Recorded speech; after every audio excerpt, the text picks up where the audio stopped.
Kisah iblis menjerumuskan kaum Nabi Lut alaihissalam.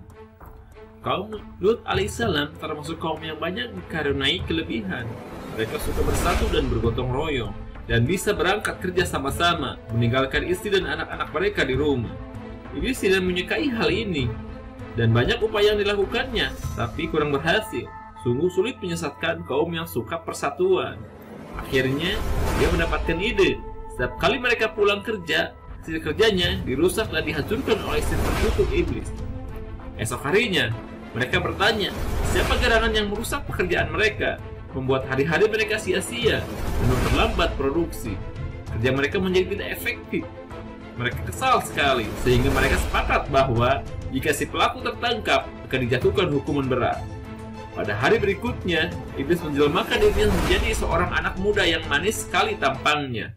Ketika kaum Lut pergi keesokan harinya, mereka melihat anak itu dan menyadari bahwa anak itulah pelakunya.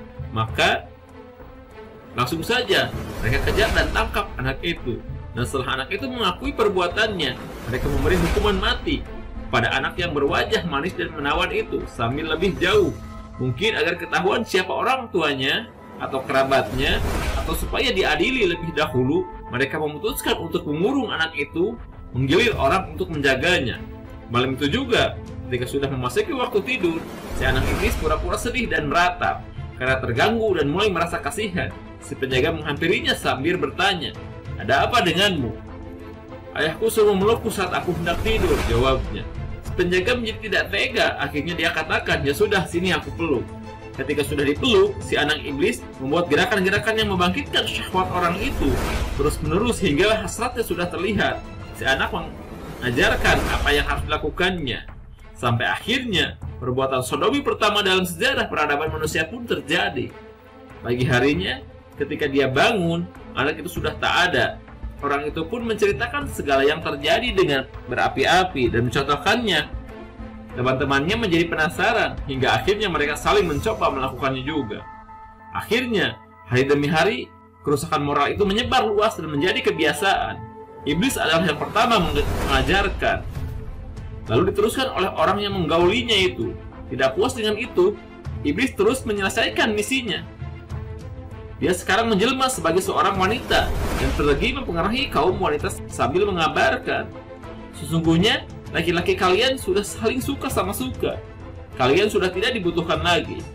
Iblis itu lalu mengajarkan hal baru kepada kaum wanita, sehingga mereka saling mencukupi satu dengan lainnya. Dari seringnya hal itu, sampai akhirnya tanpa rasa malu, mereka melakukannya secara terang-terangan. Bahkan, kalau ada musafir dari kota lain, mereka merampok dan tega memperkosanya. Allah Subhanahu wa Ta'ala mengutus Nabi Lut alaihissalam bertahun-tahun. Beliau berusaha menyadarkan dan mengembalikan mereka kepada yang benar.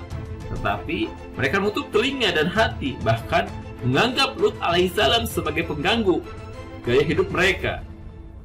Quran Surat Al-A'raf ayat 80-81. Dan kami juga telah mengutus Lut, tak kala dia berkata kepada kaumnya, "Mengapa kamu mengerjakan perbuatan fasyih, keji itu, yang belum pernah dikerjakan oleh seorang pun sebelumnya?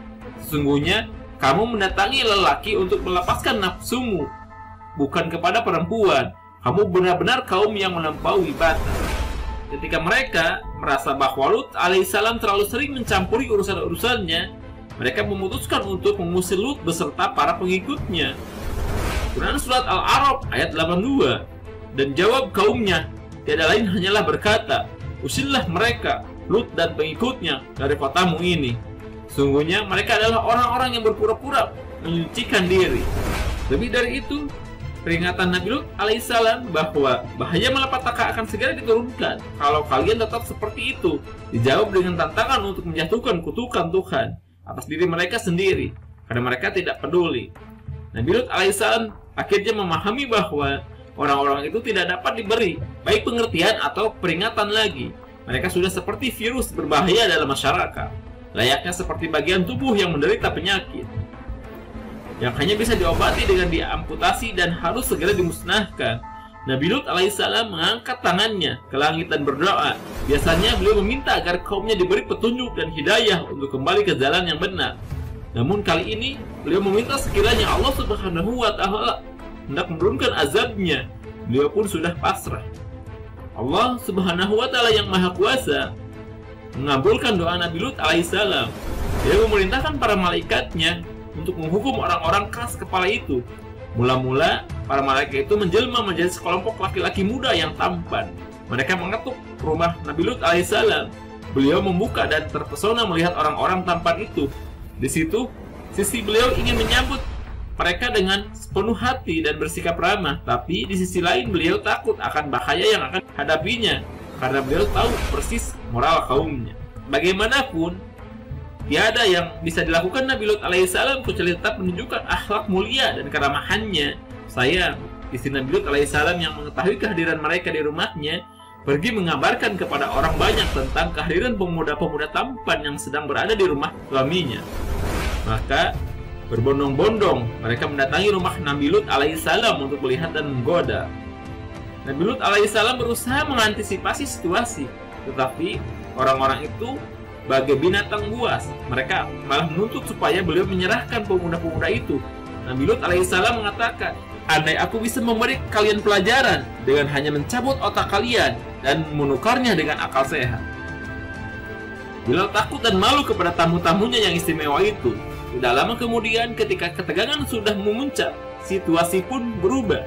Karena Nabi Lut alaihissalam merasa tenang setelah mendengar tamunya itu berkata, "Wahai Lut, kami diutus oleh Allah Subhanahu wa Ta'ala untuk melindungimu dan menghukum orang-orang ini." Mendengar itu, para binatang buas itu pun langsung lari kabur dan kembali ke rumah mereka masing-masing. Para malaikat itu menganjurkan Nabi Lut alaihissalam untuk meninggalkan kota menuju tempat yang aman. Kutukan dan hukuman Allah Subhanahu wa Ta'ala akan segera turun kepada orang-orang durhaka itu. Setelah Nabi Lut alaihissalam dan anak-anaknya beserta para pengikutnya pergi, bumi pun atas perintah Tuhannya menggempakan tubuhnya dengan begitu dahsyat dan menelan kaum yang tidak tahu diri itu. Quran surat Al-A'raf ayat 83. Kemudian kami selamatkan dia, Lut alaihissalam dan pengikutnya kecuali istrinya.